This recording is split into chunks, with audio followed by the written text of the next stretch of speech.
Interesting facts about the blood. Ang ating tutuklasin naman natin ngayon ay ang katotohanan patungkol kung ano ang ibig sabihin at anong kahalagahan ng dugo. Narinig mo na ba ang kasabihan na life is in the blood? At ang isa pang katotohanan na dahil sa dugo ni Kristo kaya tayo ay naligtas. Ang nag-iisang alay para tayo ay maligtas at tubusin sa ating mga karumihan at kasalanan. Dugong nabuhos sa krus ng Kalbaryo para bayaran ang ating mga kasalanan na imbis na tayo ang magbayad. Sa Psalms 139:14, I praise you because I am fearfully and wonderfully made. Your works are wonderful. I know that full well. Nung nilikha ng Diyos ang sanlibutan, siya ay nasiyahan at pagkatapos ay nilikha niya ang tao, hinugisan at hiningahan sa ilong. Kaya sinabi niya, likhain natin ang tao na kawangis natin. Kung paano si Kristo ay may katawan, may espiritu at kaluluwa, ganun din tayo. Parte ng isang katawan ay ang dugo. Kaya tayo ay may buhay. Okay, let's talk about the fact about the blood in an adult human body. In one body, there is 5 quarts that is equivalent to 20 cups. There are 4 cups in 1 quart. So therefore, 5 quarts is 20 cups. Kung i-convert naman natin ang 5 quarts sa liters, we have only 4.73 liters in our body of blood that constantly being pumped by the heart every 23 seconds in the blood that circulates in the body of an individual. Kung iisipan natin, kulang pa pala sa 5 litro ang dugo na nasa ating katawan na nagagamit para mag-circulate sa pamamagitan ng bawat tibok ng ating puso bawat 23 seconds ng ating buhay. Every cells in the body is constantly nourished and cleansed by the flowing of this blood.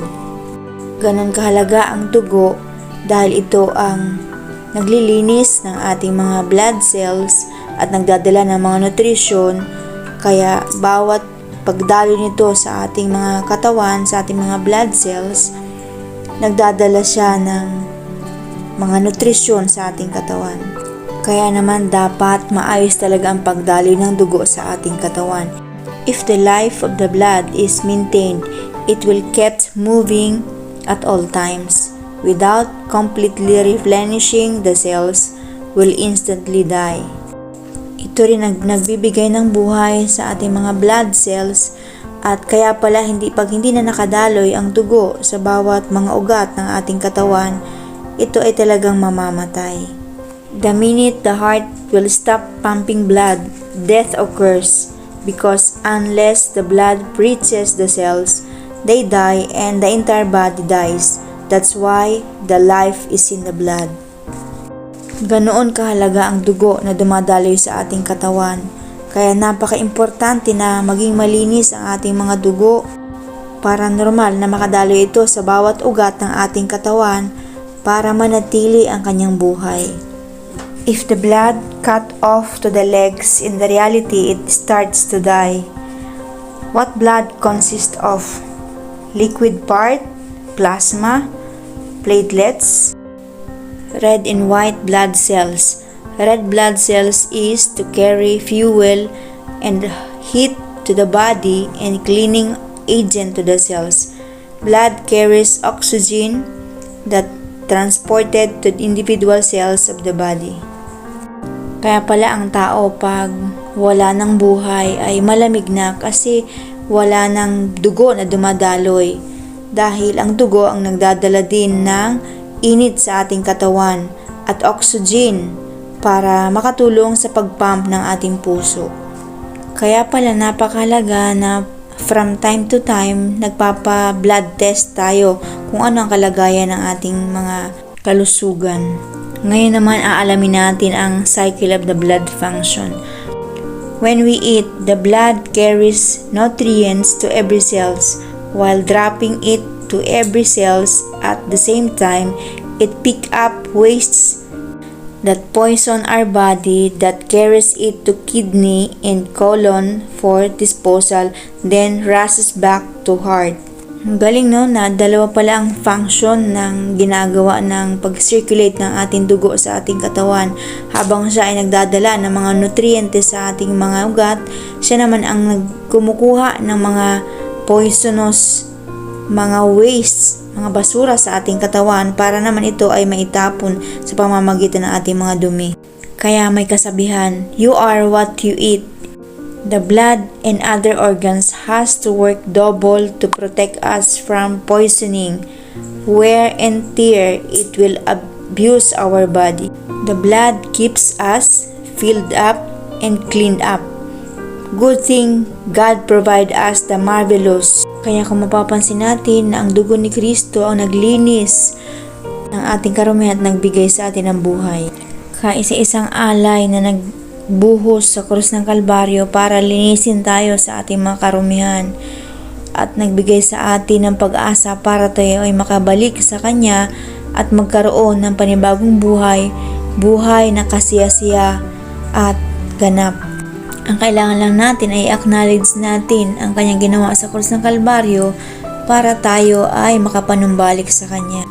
Sa 1 John 1:9, if we admit that we have sinned and confess our sins, He is faithful and just and will forgive our sins and cleanse us continually from all unrighteousness. Our wrongdoing, everything not in conformity with His will and purpose. Para makompleto ang ating kalinisan, kailangan natin na humingi ng tawad, aminin na tayo ay nagkasala, at tayo ay lumayo sa Kanya.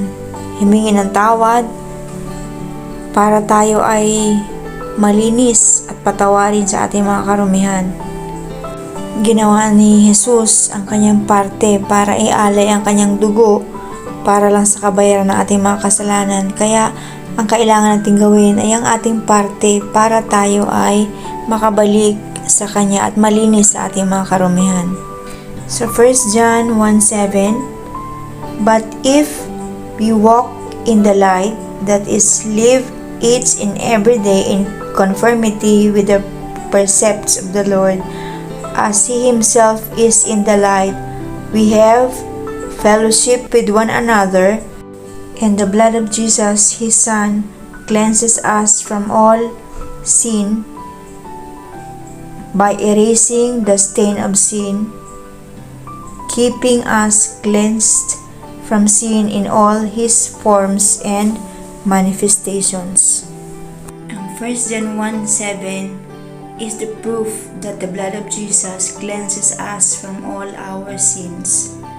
Pagkatapos natin na humingi ng tawad sa Diyos, ang kailangan natin ay lumakad sa liwanag dahil ang Diyos natin ay liwanag at kailangan natin makapag-fellowship sa ating mga kapwa believers.